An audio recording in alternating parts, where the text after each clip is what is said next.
नमस्कार। Punjab and Haryana high court ने police विभाग के लिए सख्त दिशा निर्देश जारी किए हैं, जिसके बारे में आज हम चर्चा करने वाले हैं हमारे साथी वकील अमरजीत फोगाट से। नमस्कार सर। नमस्कार। मैं बताना चाहूँगा अभी अभी 2024 में पंजाब और हरियाणा हाई कोर्ट ने न केवल हरियाणा स्टेट के लिए, चंडीगढ़ यूनियन टेरिटरी के लिए और पंजाब के लिए पुलिस विभाग के लिए सख्त दिशा निर्देश दिए हैं। वो सख्त दिशा निर्देश जो कि एंटिसिपेटरी बेल के दौरान SHO Rajbir versus state of Haryana, Savita versus state of Haryana के ऑर्डर्स में हैं। उसमें क्या खासियत हैं? उसमें ये खासियत हैं, कोई भी वुमेन की मॉडेस्टी का वायलेशंस होता है तो कॉग्निजेबल नेचर्स की FIR is mandatory to registers and that FIR should be supervised by the deputy superintendent of police and superintendent of police.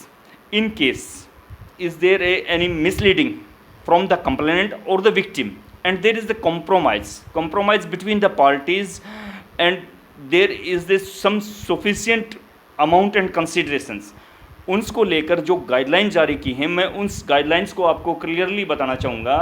उस गाइडलाइंस के तहत अगर हम कैंसलेशंस रिपोर्ट फाइल करते हैं और फॉल्स एक्यूजेशंस हैं, फॉल्स इम्प्लीकेशंस हैं किसी के ऊपर, तो 182 का कंप्लायंस ज़रूरी है.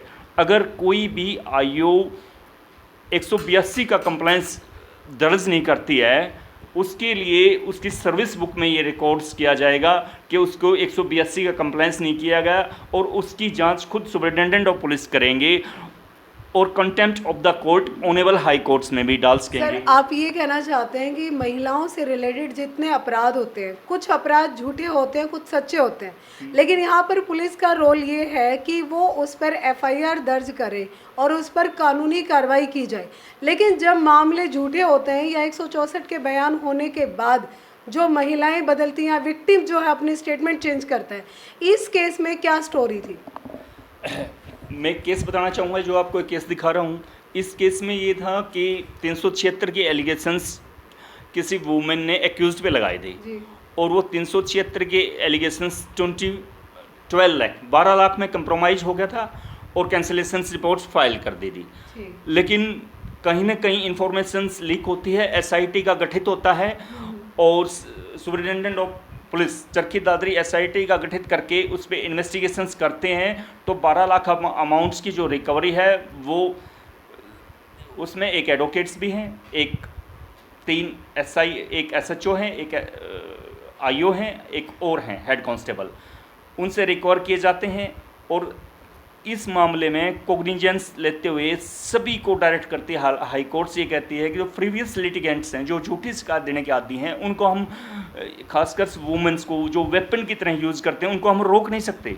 बट उनके नेम पे अगर कंसिडरेशन अमाउंट लिया जाता है एक्यूज से खासकर, तो उसकी इन्वेस्टिगेशंस की जिम्मेवारी और supervisory concern district police superintendents और डिप्टी सुपरिटेंडेंट्स की होगी. अगर वो जिम्मेवारी, अगर कंसिडरेशन अमाउंट लिया है नहीं लिया है, अगर उसमें कंप्रोमाइज होता है तो उसमें भी इंक्वायरी करके एफआईआर रजिस्टर कराए. अगर उसने किस वजह से 164 के बयान से वो दोबारा फिर फ्री है, उसकी भी जांच की जाए. अगर नहीं जांच की जाती है तो वो कंटेम्प्ट ऑफ द कोर्ट माना जाएगा.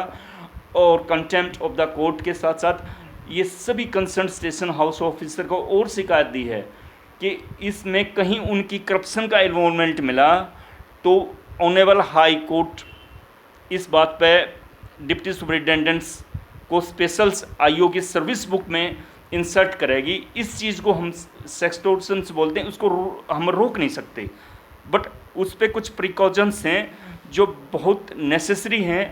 क्योंकि आजकल मैं बताना चाहूँगा सभी को, किसी की सिविल लिटिगेशंस हैं, सिविल लिटिगेशंस को क्रिमिनल इसलिए बना दिया जाता है वुमेन्स का यूज़ करके, ताकि वो सिविल बेनिफिट उठा सके. वो भी इस ऑर्डर में मेंशन है. कंसिडरेशन अमाउंट में whether it is related to amount, property, कोई किसी भी ऑन टर्म पे कोई भी शर्त हो, इसमें 7-8 गाइडलाइन है. मेन जो इस ऑर्डर का 54 पैरा नंबर है, वो ये कहा गया है कि ठीक है, फॉल्स एक्यूजेशंस हैं तो 182 में फॉर्म किए. ये रोकने का मैं समझता हूँ एक कारगर काम है ऑनेबल हाई कोर्ट्स का. इससे अपराध रुक जाएंगे. क्योंकि 182 जब पुलिस बनाने लगेगी तो कोई झूठी शिकायत नहीं देगा। हालांकि पुलिस इसको एक बड़ी शिकार की दृष्टि से देखती है इस केस को, और वो कभी ड्यूटी बाउंड न होकर के अपने पैसे बनाने के चक्कर में बट इधर सर से इस उधर केस करती है। में तो यही लगाना कि अगर कोई भी विक्टिम आती है वो झूठी है सच्ची है तो पुलिस की इन्वेस्टिगेशन पे पता चलेगा। हाँ, लेकिन लेकिन यहाँ तो पुलिस ही इस चीज़ के अंदर इन्वॉल्व है, ऐसे में भरोसा किस पे किया जाएगा कि अक्यूज जो है वो सही है या गलत है? एक्यूज्ड सही है गलत है वो तो एक ट्रायल का मैटर है। पुलिस तो पैसे का कंसिडरेशंस करती है, लेकिन इसकी जो गाइडलाइन है ना वो ये बताती हैं कि एफआईआर में कोई कंप्रोमाइज़ नहीं हो सकता।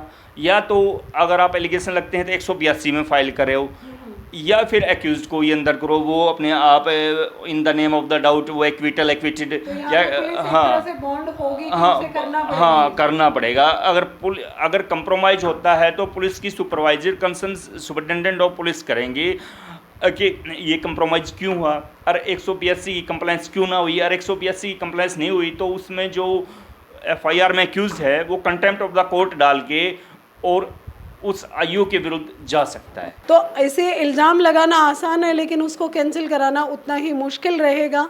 इसी के साथ दोबारा से फिर हाजिर होंगे लीगल अवेयरनेस के साथ।